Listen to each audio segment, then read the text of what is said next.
right now on the Power Chord Hour.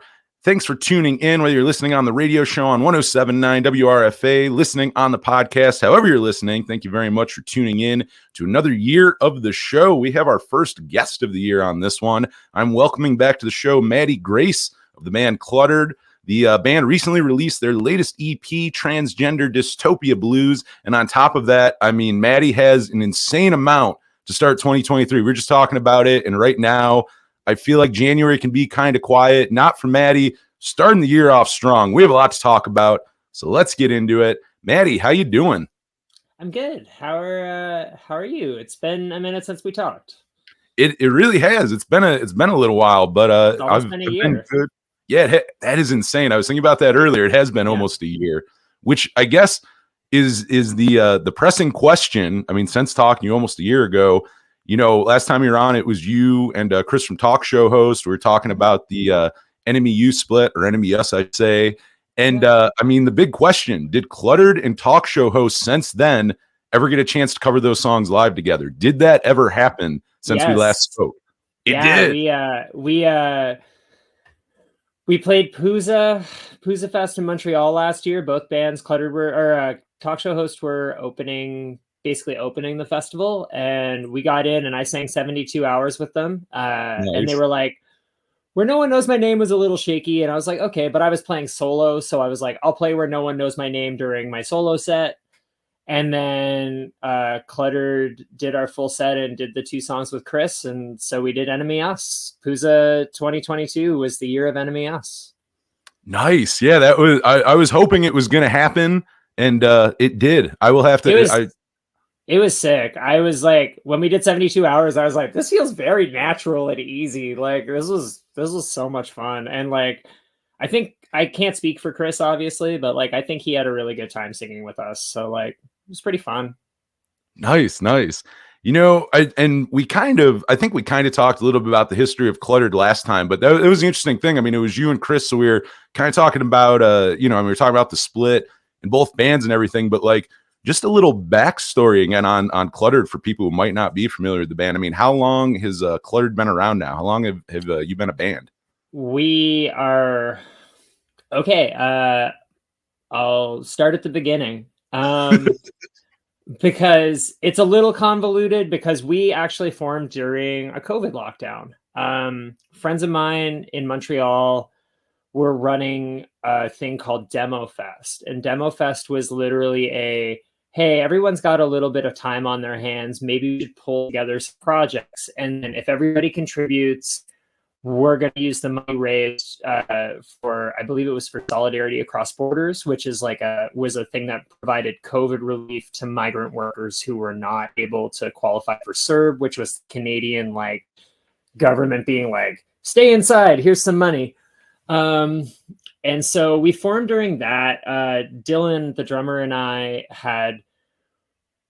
had performed acoustic in his hometown of Sydney, Nova Scotia, for a thing called Gobblefest. And we were talking, and he sent me a text, and he's like, you know, I hear something in your songs, we should do something. And so we had kind of worked on some like solo type songs that have never really come out. And the Demo Fest came up, and I wrote a couple things, and I was talking to Danny Bailey from Jabber, and we had played when they were doing those like Zoom shows. Danny and I had played one with Ghostwright and John Creedon, so we like all kind of became pals, and I think the world of Danny. And so I was like, yo, do you want to do this project? And she was like, yeah, sure. And so I had like programmed drums and like wrote the songs, like the first demo. And then I sent it to Dylan, and Dylan's like, I can just put drums on this. And I was like, okay. And so he did. And then he did for like, I had 2 songs written. He put drums on it, and I was like, okay, I got to write 2 more. And then I wrote Pandemic Year and Ativan Love Letter. And I was like, oh, this is a pretty good demo. This is a pretty good, like, first, like, kick at the can. And so we did that, and we weren't playing shows yet. And we had also gotten Becca Dowley, who plays in a band called Book Buddies, but and Designosaur. But Becca's like my number one. Like, I love Becca to death. And Becca was singing on the Cluttered stuff as well, and we just kind of like assembled this haphazard like home recording band essentially. And when it came time to, we did the second EP, and it started to get some traction, and like Laura Jane Grace tweeted us, and that was wild, and that kind of like sparks a bunch of stuff, and like Exclaim, which is a Canadian music magazine, was paying attention to us, and it was kind of a trip. So when it came time to be like, do we want to play shows? Like, we got a show offer, and we were like, okay, well, what do we want? And I was like, well, Becca's a great bass player and an incredible singer, and Becca's co-collaborator, main co-collaborator than me is as AJ, our guitar player, because Becca and AJ have a band, and then Becca sings on my solo stuff, and AJ and Dylan have a band. It's super incestuous. Wow. Like, it's very like everybody's musically fucking everybody. Like, it's just a lot. And so that's how, like, I was like, Becca, and Dylan went AJ, and I was like, oh, that's a great band. Like, let's fucking do that. And so we played our first show at a festival called Sappy Fest in Sackville, New Brunswick. Sappy Fest is like kind of a big indie thing. It was also, it was still during lockdown. So we actually were one of two bands that performed like live in studio, and they were just broadcasting it like that year. So like that's actually on YouTube. Our first show, our first live performance as a band is on YouTube in its entirety. So that's there now. You can find that. There's the funny thing is, this is the Easter egg. I was chewing gum the whole set, and there's a literal, I made it to fucking like the second last song or the last song. I made it to Ativan Love Letter, and I choke on my gum, and it sounds like my voice cracks, but it's literally me just choking on my gum. You may think her voice is cracking. She's in fact choking on gum. Yeah, you may think that I'm just an inadequate singer, but in reality, I almost died. So be nice. So our first show was at Sappy Fest. Our second show was in Newfoundland for a festival called Lanya Vanya. And then we played, like, we didn't play a hometown show until we were getting ready for tour in like November of 2021. Oh, wow. So we had played around, and then we played our first show at this DIY space that's really important to me called Radstorm. Radstorm is like an all ages, like no barriers, like dry space, like very important space in Halifax. And I'd much rather support Radstorm than like play at a bar where you're playing for, to sell drinks for the bar so they don't get mad at you and charge you more or whatever. So we did that, and then we went on tour, and that was when we kind of like, we had made internet friends with Fab from Talk Show Host and Chris from Talk Show Host. And then we went on tour and we played some shows with Talk Show Host and became pals, and like actually got to know each other. Cause like I've toured a bunch, but it was kind of like AJ has toured, Becca's toured, Dylan hadn't toured a lot. And we were like still like super stoked and happy and like having a good time. And so we finished that tour, and then towards the end of that year, I was really feeling like my time in Halifax was kind of like, I needed a break. Living in the East Coast as a trans person, like as a transgender person, is like pretty taxing and like hard. And I didn't really feel like I was going anywhere. And like, not that you necessarily always need to like have a means to go somewhere, but like, I felt really stagnant and very like, I had written a bunch of stuff for like a Cluttered full length and like a ton of material, and it was all very dark, like very, very dark. And I was like, okay, like something's going on with my mental health. I need to make a change. And so early last year, I relocated to Ottawa for like a residency sort of thing. And then I started a new band here while keeping Cluttered going. And then like I've just juggling 1,000 things, but like it's been good. Cluttered really over the holiday. We didn't play a ton of shows last year. We played a few. We didn't get a chance to tour as much as we wanted to. We toured to Pooza. We had opened for Propagandhi and then played Pooza Fest. And we had intended to do more, but like life kind of got in the way a little bit. And it wasn't on me. It was just like there was some stuff that came up and I was like, okay, like if we can't do it, we can't do it. That is going to change this year. We already have plans in the works. But so in the process of moving to Ottawa, I was like, I need a band here. So I reached out to my pals Tony and Jeff. Jeff books a ton of shows, was in a band called Dogma, is currently in a band called Zooman, who are awesome. Like Jeff is great. And Tony was in John Creedon and the Flying Hellfish and has his own band called Precious Failures, which I may be joining because why not? And I was just like, hey, do y'all want to like play together? Do you want to do this? And they were like, yeah, we're on board. We've actually talked about being in a band together for a while. And I was like, cool. What do you want the band to sound like? Because in my head, I was like, I kind of want it to sound like Wipers meets the Marked Men. Like I want to do something different than Cluttered. I want to do something that's a little more in line with like, I like a lot of genres of music and I like a lot of the subgenres of punk. And so it's like, oh, this is like, you know, I just wanted something different and they were on board. So I sent them 4 songs. And then 6 days after I had relocated, we had our first jam.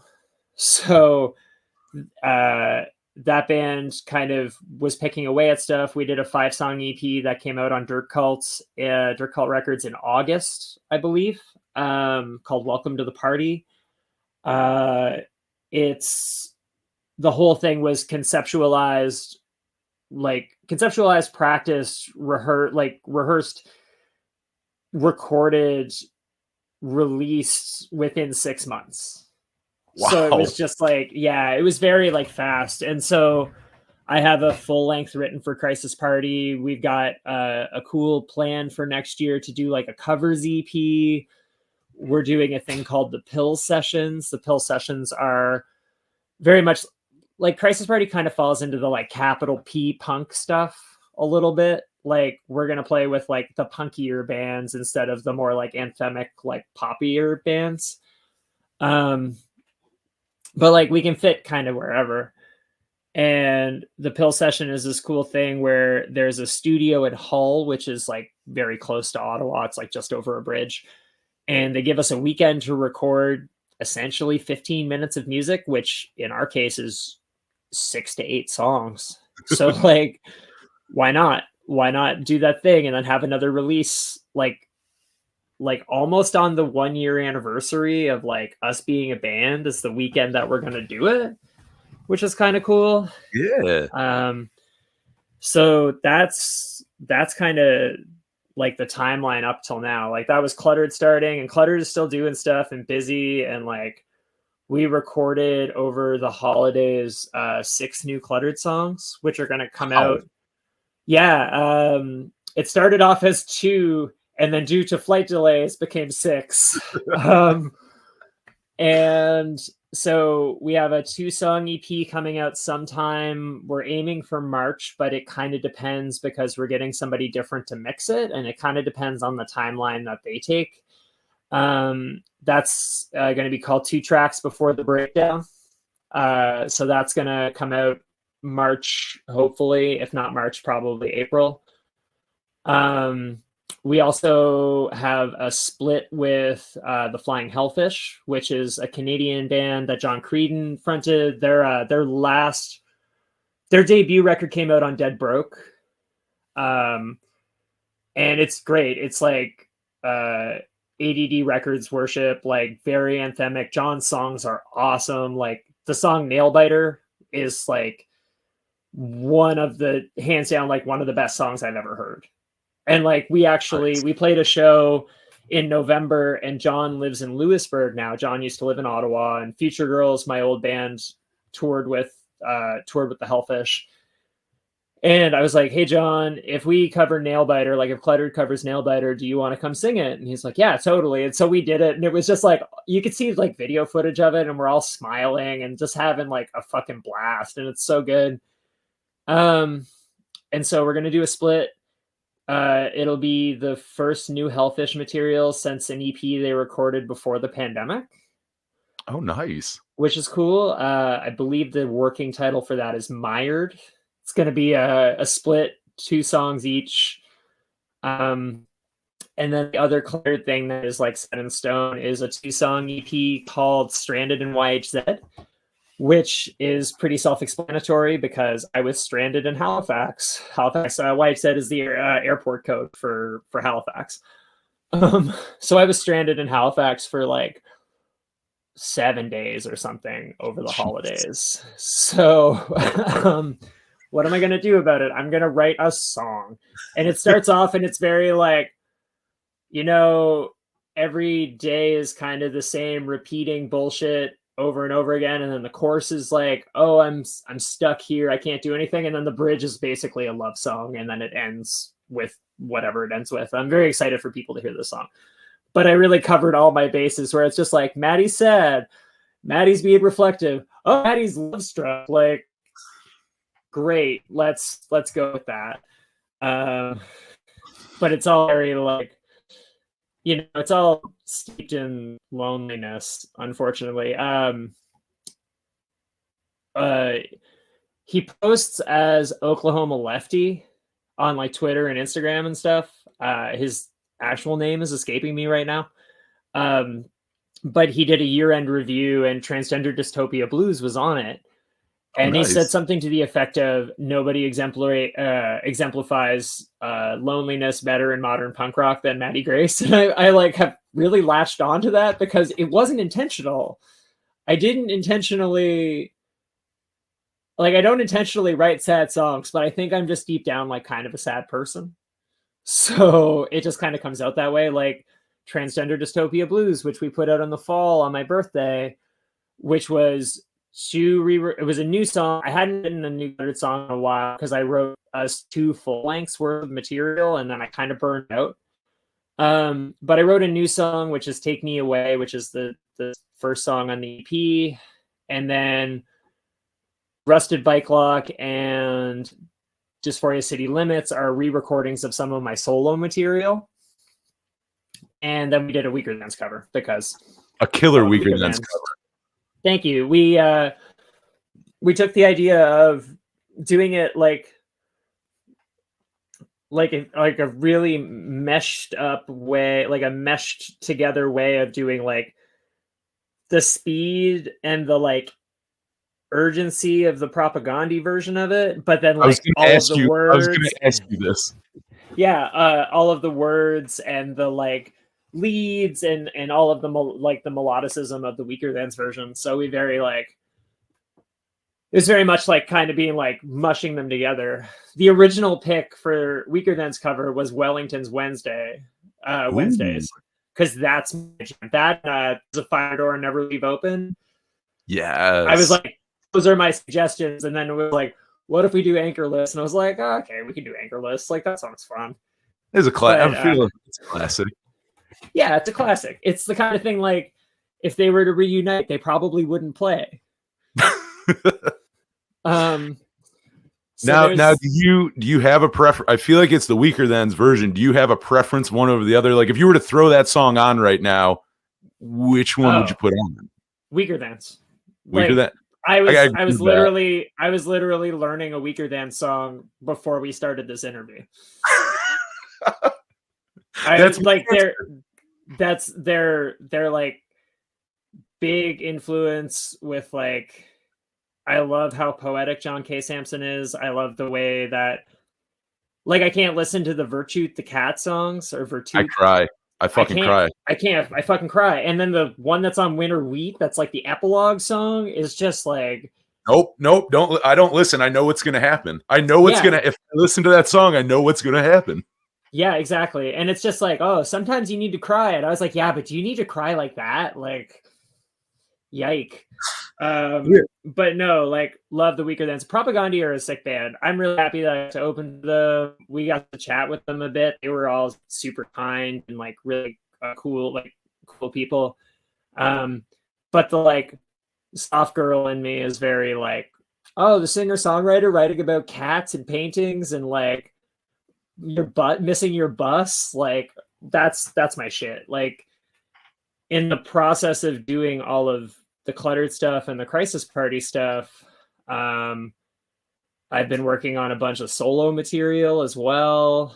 There's a solo full length in the works. Damn. That has a couple working titles. It's kind of like a 90s emo meets a 2010s power pop record.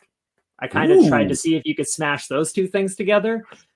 And some of it is, some of it is like some of the best, like some of the coolest songs like I've ever written that I'm really proud of, but they don't make sense for Cluttered and they don't make sense for Crisis Party. So I had to do them as a solo thing.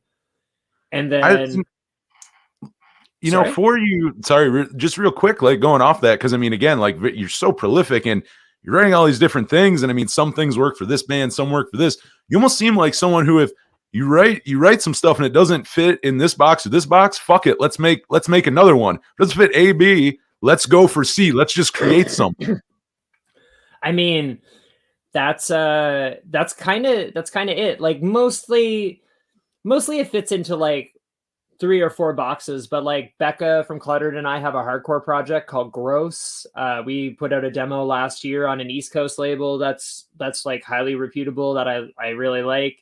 So like sometimes I'll just write hardcore riffs and be like, okay, this is a Gross song. Or like if I'm fucking around, I know pretty quick if it's like a Cluttered song or a Crisis Party song or a Century Egg song or whatever. Like I know pretty quick where stuff lands, which I don't know how I developed that skill. I'm uncertain of how that happened. But yeah, it's the kind of thing where like if I started writing, you know, songs in a very specific particular vein that didn't fit, like if I started writing like skate punk songs or something, I'd be like, I guess I gotta start a skate punk band. That's never going to happen. But I couldn't think of any genre. I was just like, what's something that like doesn't work for Cluttered and doesn't work for Crisis Party? And I was like, palm mutes and like kick flips. You're gonna look like a real hypocrite when you come back at the end of the year, in December, promoting the new Matty Grace skate punk record. Listen, it's not hypocrisy if, you know, you give yourself, if you're gentle with yourself, you can avoid being a total hypocrite. Also, if that's what I'm a hypocrite about, great. Like if that's the thing, like it's like, oh, Matty, I guess you did do a skate punk record. And I was like, I guess I did. Like, just be real judgmental the entire interview. Look what you did. Yeah, look what you did. Oh, great. It's like a dog. You're just like shoving my nose in it. You'd be like, hey, do you remember your skate punk record? Yeah, here's your skate punk record. Oh my God. I would rather just not do that.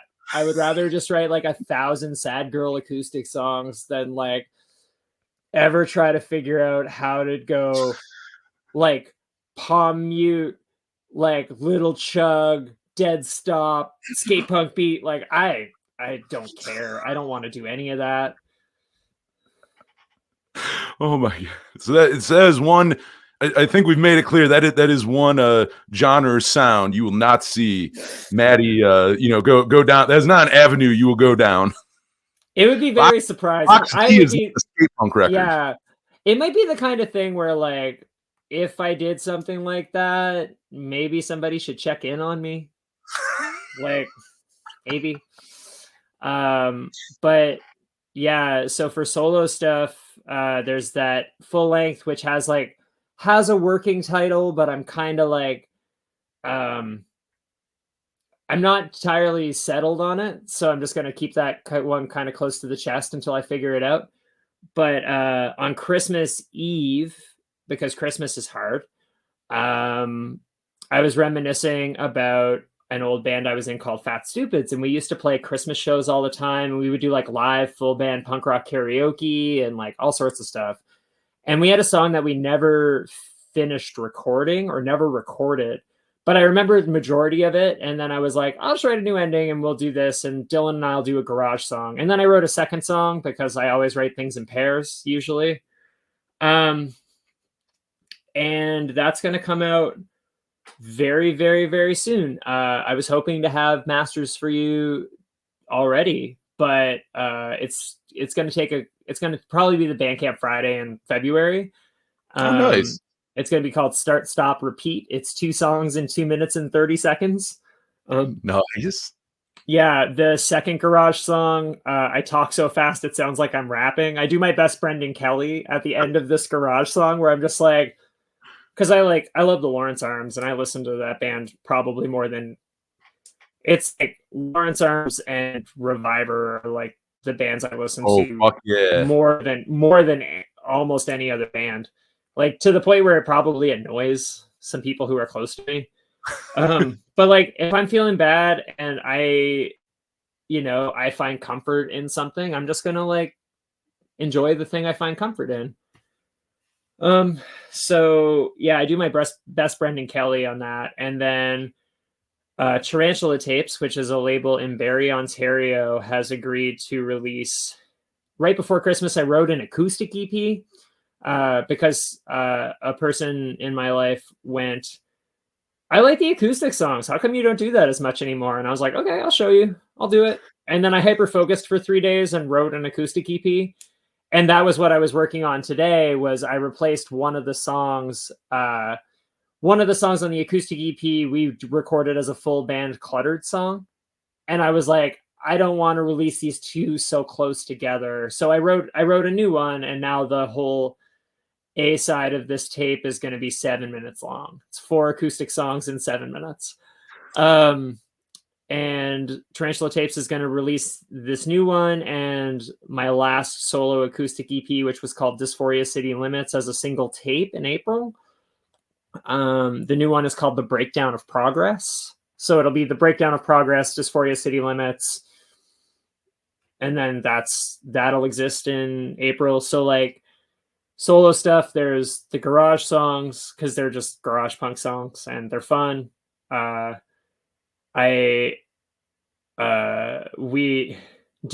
the drummer for Cluttered, plays drums on the solo songs, on the garage songs. And it was literally like, I was like, he's like, how do you want this to sound? And I was like, have you ever listened to Dark Thoughts? And he's like, no. And I was like, just make it sound like Dark Thoughts, because that's another band that I've been listening to all the time. They're incredible. And it's just like 16th notes on a hi-hat, like very, very fast. And he's like, oh, I'll try my best. And like what he did is great. It's a great approximation of that. So that's kind of all the solo stuff until I inevitably write another solo thing, because I can just do those myself. Like I don't need to coordinate with other people if I'm feeling like I used to journal. I used to journal all the time. And then I kind of had a really intense invasion of privacy. So I don't journal anymore, but I noticed that when I stopped journaling, I just started writing more songs. So everything is a little autobiographical, if not wrapped in metaphor. And so that's kind of the extent of the solo stuff. And then Cluttered has at least 4 releases this year. Weekend Dads is going to have potentially a release, maybe Century Egg. I joined a D-beat band called Zeal. Zeal's going to have a release this year. Gross is going to do another demo. I don't know. And the more that I say, I reflect back to like November. And in November, I was like, I'm just going to work on these like full lengths. I'm not going to keep just like putting out EPs all the time. And I was like, they're pretty digestible and they're fun and you can get them done kind of quick and they're cheaper to do, because when you pay for mixing and mastering and you don't have label support, like it makes it a little more cost effective to just put out like cascading things. And so, yeah, it's just like, I was like, I'm going to focus on these 3 things or 4 things. And then December hit and it's just like, oh my God, I'm going to have like 15 releases this year unintentionally. I mean, like, does that get overwhelming, or does that not even a thought? Like, do you not think about that part? I mean, because in my eyes, I'm not even you, and I'm being overwhelmed for you. Yeah, if I think about it too hard or I say it out loud, like I'm like completely overwhelmed. Completely like just kind of like, oh, it would be really dope if somebody wanted to like help take the reins a little bit, and like not in the creative process, but just like supporting an artist in a way that they can like live to keep doing this, because I'm going to do it regardless. But also I'm working 2 jobs and bouncing, kind of living in 2 places at once, and like doing all of these things, and it's just like it just reminds me that it's like no wonder no one wants to really date me. Like I'm never around. I'm constantly doing stuff. I'm just like making music all the time. I'm a little mad scientist. Yeah, you would think you would have no time for anything else with the music, but you're right. I mean, you still have a life to like juggle during all of this. But I have all the time in the world because I make time for, like I just I say I have all the time in the world. I just like don't sleep a lot, and then like I'll sleep a whole bunch to like catch up for it. So like, you know, while you're working on stuff, you just like don't sleep and you're doing all sorts of stuff, or you get like 4 hours of sleep a night or something. And then like after about a month of that, it's like, okay, I'm going to take 3 days and just sleep for 3 days, and then just like hibernate and be kind of a piece of shit and like order pizza and just like not take care of myself, but also take the best care of myself because that's what I have to do to sustain this. Yeah, no, that definitely makes sense. Like, also, like for you, I mean, with that, just writing, and being such a prolific writer, and obviously writing all the time. I mean, were you like that from the get go? Like, I'm talking way in the beginning of you writing songs. Like, no, you didn't start out just writing prolifically. That was there like a moment that you remember? It's like, oh shit, like you jumped into the writing part of it all. So it took me a while to figure out how to write songs. My first band, much like most people's first bands, was like not great. And then we had a lineup change and we got better because we just wanted to sound like Enemy U and D4.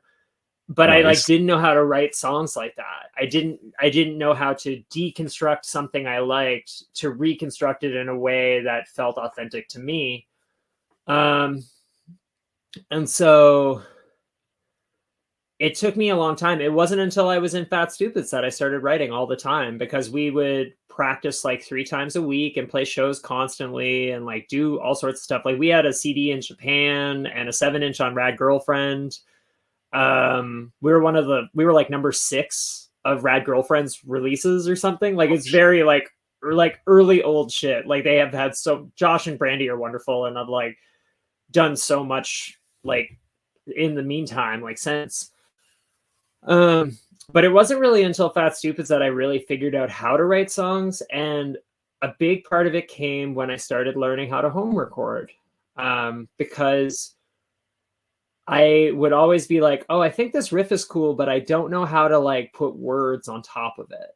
Or I don't know how to get my cadence right. Like I could always sing and play at the same time. Like I learned pretty early on as a musician that like, I'm not going to be a shreddy musician. There's no part of me that is like, I'm going to sit and practice scales, or I'm going to do that. Like that's just I'm just like a songwriter. That's more so where my strengths lie.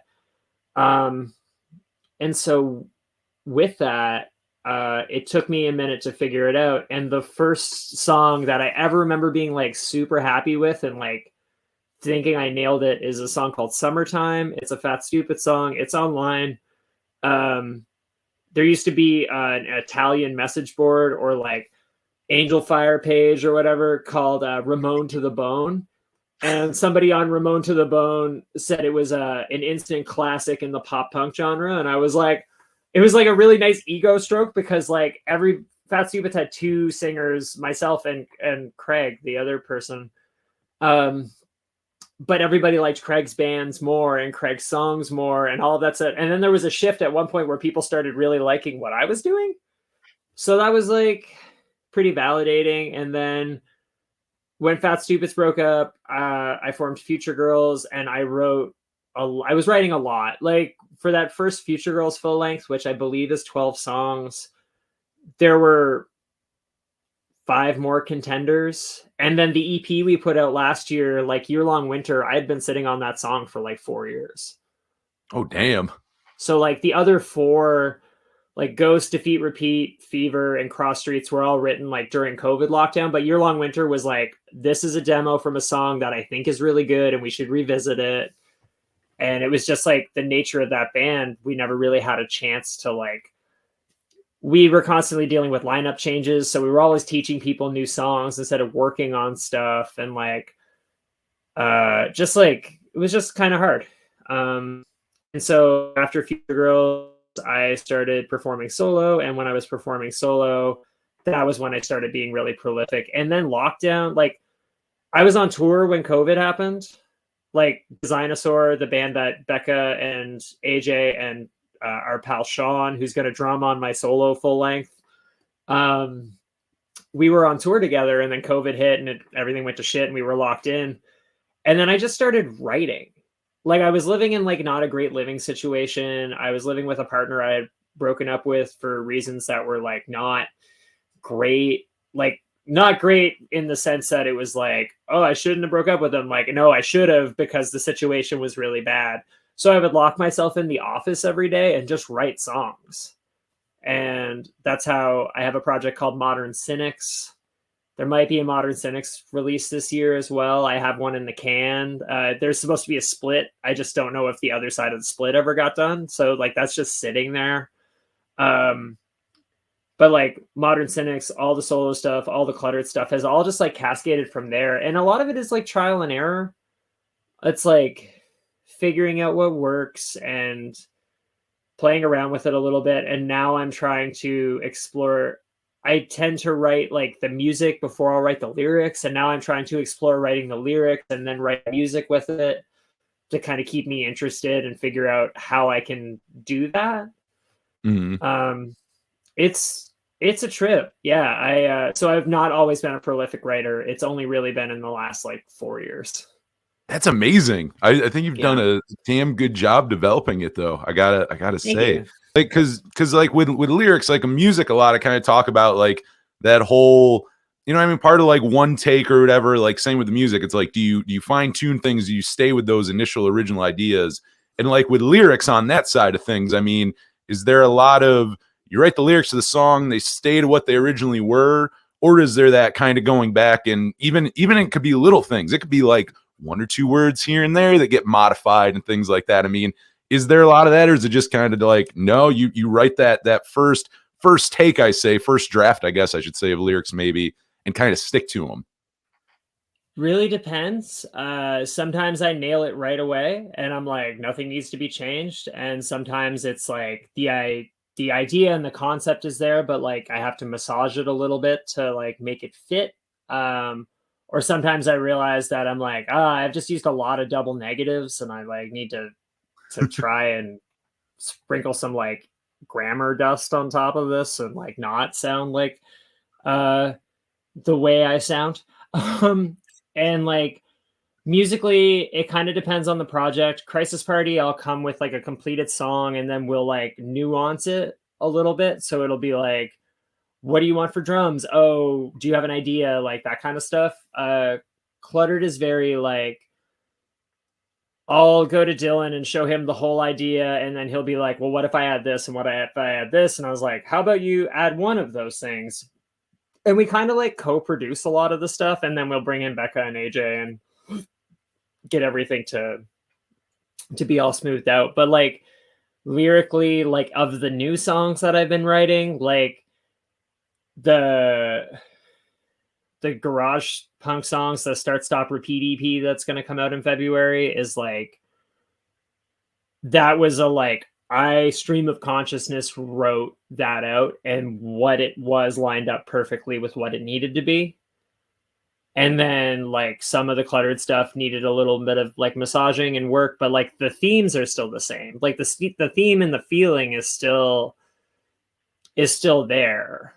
Is still like, you know, the point I'm trying to make is still the point I'm trying to make. That same message is there from the beginning. I mean, it's just kind of tweaking the little things. You know, kind of with that, like, You know, with writing lyrics, I feel like sometimes people have their, like, do you have any specific things that, like, I guess hurdles or pain in the ass when you're writing lyrics of like I don't know, for me, like I write lyrics sometimes, like second verses have always been hard for me getting at second verse. Like, is there any specific things about writing songs, writing a bridge, an intro, that second verse, or the first verse? Is there one that you generally is like that is always like the biggest hurdle to get through a song for you personally? Finding a chorus I like. Finding a Chorus. chorus, because I'm really bad for being like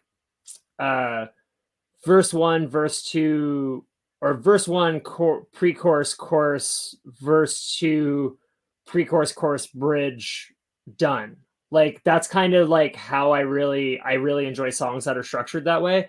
And like I can nail a bridge. You got to go a little bit off the beaten path and tell a story. I can do that.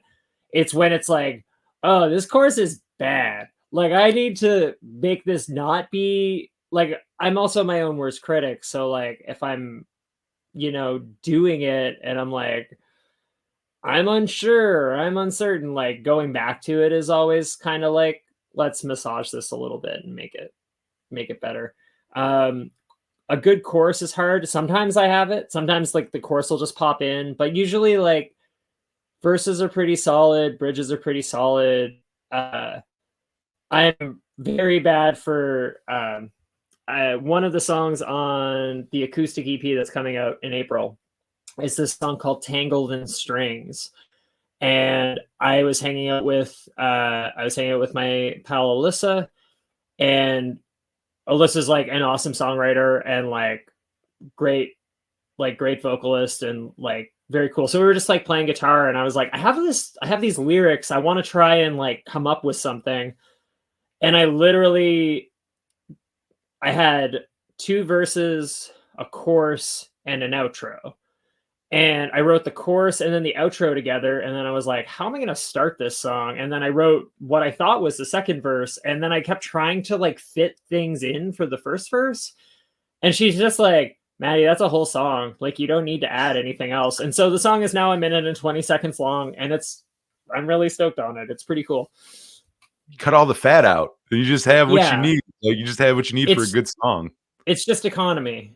It's just like being economical with like, and like, that's kind of like the only like songwriting advice I could ever give to anyone. Like, not that I'm prolific and I do the thing I do, but like if somebody was like, well, how do you write songs? And I would just be like, don't overthink it. And also get to the point, because like, it doesn't matter what genre of music you're playing.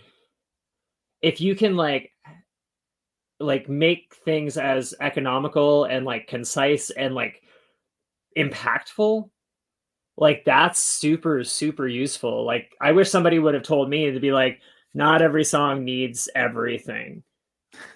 Like you kind of figure it out yourself. And then you're like, oh, if I play everything that's in this song, if we play this super fast, it's like 2 minutes long. That's a perfect length, like covers all the bases. Great. But like, sometimes it's like, okay, why is this song 3 minutes long? Like I don't write a lot of those super long songs. Like those are super long for me as like a 3 minute long song. And I think part of it, like reflecting on it, might be attached to like a vulnerability thing, because like, I really like short songs. I have ADHD. I live with neurodivergencies. I like short songs. I just do. And so when it comes time to like flesh things out or try to make them interesting or whatever, it's very, it's just like kind of tricky. It's kind of tricky to be like, oh, this part we could slow down, or this part we could do this. And I'm just like, well, we could also end it. We could just stop the song. And then like, it's like, yeah, but don't you have more to say? And I was like, I've already talked about my feelings for 2 minutes. Do we really want to hear another minute of me talking about my feelings? Like, how many metaphors for death can I fit into another minute? Like, what do you want from me? There is, though. I think there's an importance to that as a musician, because I think sometimes, people overthink it. Or also the same thing where they go, you have to know all these things to write a song, when it's like, not really. Like, there is some truth to like three, can you play 3 chords over it? I mean, some decent lyrics or melody or something. Maybe don't throw a bunch of extra bullshit on it. Maybe that will ruin it if you overthink it, I mean, it'll forever go back to, I spent 10 years where the Ramones were my favorite band. So it'll forever go back to, oh, how simple, how pared down can you make something and have it still be like maybe the best song you've ever heard? Oh, Like being like in your early 20s and hearing Commando and you're like, what? Or like Today Your Love, Tomorrow the World, or even some of the covers, like, Do You Want to Dance and stuff. You're like, they're just like, they're so economical and they're so perfect. And they're just like these snapshots. And then like, you can't really fuck with that. Like, there's a reason why they influenced, like, there's literally a whole genre of bands who literally just want to sound Ramones core. Like, they just want to fucking, they're like, oh, if we could really nail that sound, that warthog tone, you're like, you could just not. Like, you could have those influences and then do other cool things with them. But yeah, you'll never be the Ramones. You'll never, no one will ever be the fucking Ramones. But you're absolutely right. And like, also, it's like, you can't, it's almost a thing you can't teach someone, because you can be that like amazing musician who solos your ass off and knows all your scales and this and that. You may not be able to write a Ramones song. You probably can't. Like, you probably can. And something I bring it up ever since I talked to him, but Jean Beauvoir, who produced Animal Boy and then later on did some stuff on like Brain Drain, he like, now when he plays live, like, he'll play stuff from his catalog and he'll do Ramones songs and stuff, but he'll play with like Berkeley musicians. He'll get these people who come in and play like, technical kind of hard rock metal shit. He's like, let me tell you, try to get those people to play a Ramones song, right? They fucking butcher it every time. They cannot play a Ramones. They will play the craziest solos, the wildest things you've ever seen. Make that motherfucker play Blitzkrieg Bop or something. Can't do it. They will destroy it. It's really funny because like people will have come up to me and been like, oh, you're a good guitar player. And like, I consider myself to be a total hack because like, literally, like, depending on the band, what I'm doing is very like, it's pretty simple at its core. Like, it's not like too galaxy brained, but like, I can downpick like a motherfucker. I was in a Ramones tribute band. I was Johnny. We used to study footage and nail it. And we were really good. And like, I can still do it. I can still just be like, oh, downpick, downpick, downpick, downpick, and then like get the feel of it. But like, I can imagine how hard it is for somebody who's like, maybe they've been playing music their entire life. Maybe they've been playing music since they were 4, and like they only know music in the construct of music instead of knowing music in the construct of songs, or knowing music in the construct of feelings, because like all of those things are like attached. Like, yes, the structure of something can evoke something, but like, it's all supposed to evoke a feeling. You're supposed to feel something when you're listening to music, right? Like, I can't imagine ever being in music school, because I feel like they would just be like, there is no way you're going to ever be able to play jazz standards. And I was like, I know, that's why I didn't go to music school. Like, there's no chance of that happening unless like I get really into like later era Black Flag in the next like 6 months or something, and then I'm just like, oh, jazz. Like, I don't know. I'm waiting for that hybrid skate punk / later era weird Black Flag Matty Grace solo record. Yeah, the album cover would just be a weed leaf and then me on fire beside it. There's an apology on the I was just stoned. Like, I'm sorry for just an apology on the back for this album. I've already put out records that have literally been made, like, done by me just being like high as shit on mushrooms and weed. So like, some of the best shit. And like, if that's how that comes out of me and it comes out the way that it does, I'm really like satisfied and cool with that. if I ever start sounding like Greg Ginn, not on purpose or in a cover band, then there's a problem. I do just have to say, though, I love the idea of you having like a spiritual awakening on mushrooms, that skate punk is the genre that you need to like that's the awakening on mushrooms, is that skate punk is like the greatest genre. Oh my God. No, I've done my share. I don't think I'm gonna have any sort of spiritual awakening of that effect right now. It would have happened like 5 years ago. Like, I don't know. I don't know. Yeah, you're gonna hit me up every like 3 weeks, being like, "So you have that awakening yet?" I'm manifesting this into. I'm making this reality. I'm going to take the credit for when you released that skate punk weird jazz Black Flag album. You can release it. You can fucking start your own label and put it out. I'm going to get a loan for this shit. I'm taking a loan out for this. This is how dedicated I am. You're so dedicated to this terrible idea that you're like, I'm going further into debt. Yeah. Why does this meandering solo sound like a kickflip? I don't know. Oh my, yeah. I mean, I don't know. Works for me. I'm excited for that. Okay, great. But I mean, I'm sorry to inevitably disappoint you.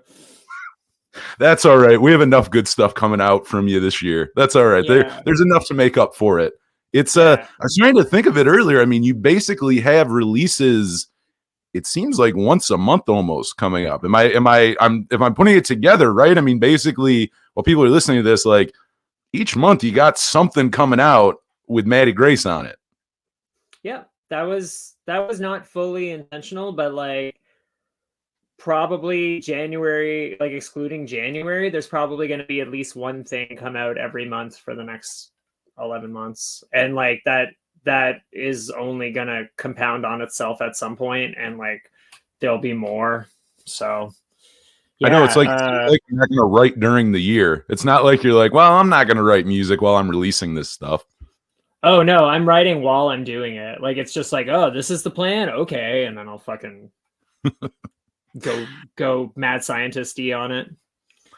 Well, nice. I mean, for and we'll play a ton. I feel like, I mean, we'll play Cluttered, but we're gonna play a couple different things like from your catalog, like here in a second. But like, you know, as we kind of like close this out, I mean, for one, actually, before we get to like finding music and stuff, any shows coming up with any of your bands that people should be on the lookout for, you know, I mean, listening to this in the area.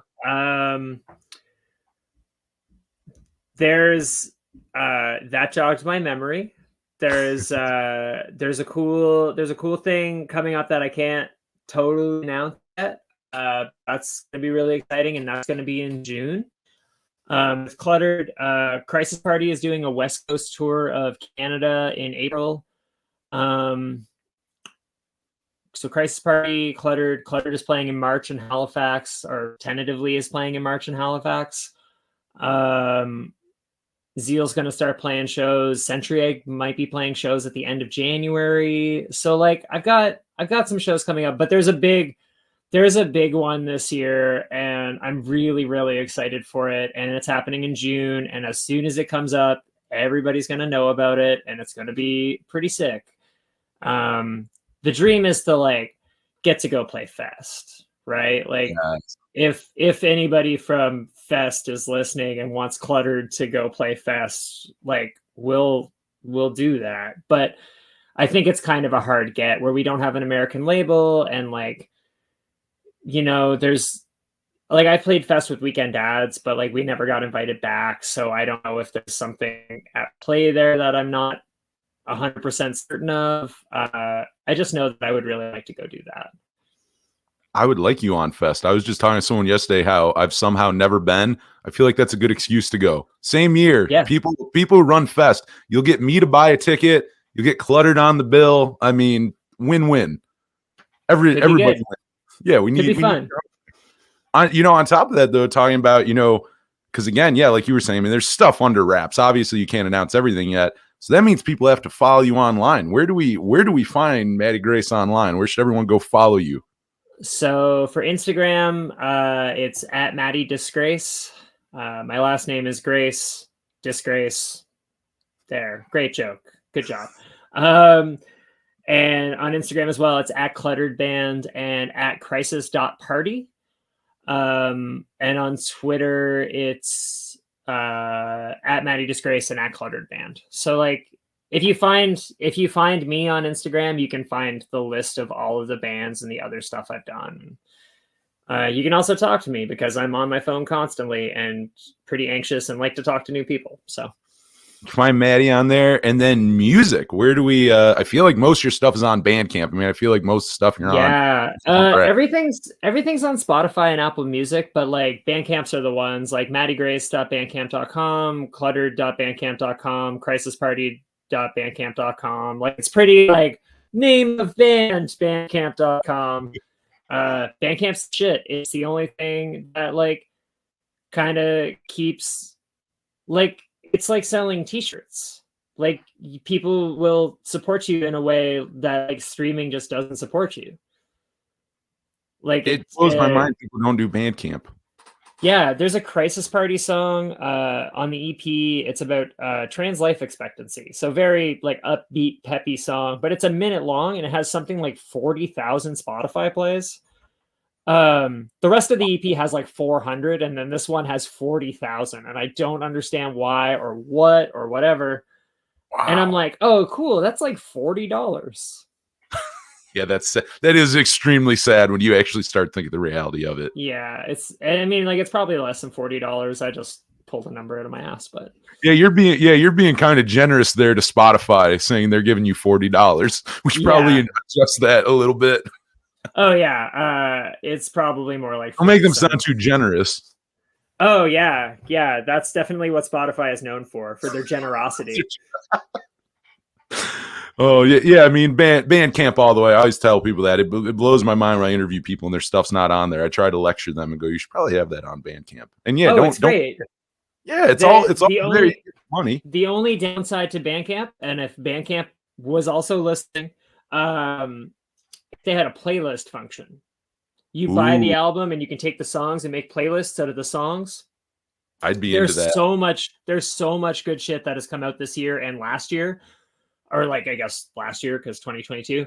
That's only on Bandcamp. There's a band from Montreal called Uzu. I will give Uzu a shout out. They are incredible, like such a cool band. There's a band called Peeve. Peeve put out one of my favorite demos of last year, and like you can only find them on Bandcamp. Like they're not even playing the game. They're not even playing the Spotify game. They're not doing it. And so it's just like, oh, I'd really like to have a playlist where I could like put Puffer and Peeve and Uzu songs all on it. And it's just like, We need that. Yeah, we do. Fest people and Bandcamp people, if you're listening, do it. Listen to what we're saying. I'm an ideas lady. It's fine. She knows what she's talking about. Yeah, you gotta listen to this. But I mean, anything as we close this out. I mean, have we missed anything else or anything else we should let people know, or should we get to the music? I don't think we've missed anything. Can I ask will you play The Kitchen Floor by the Broadways on this episode? Oh fuck yeah, we can do that. We can easily do that. We can play anything. We can play something from every Brendan Kelly band known to man. We can do whatever you want. Whatever you want.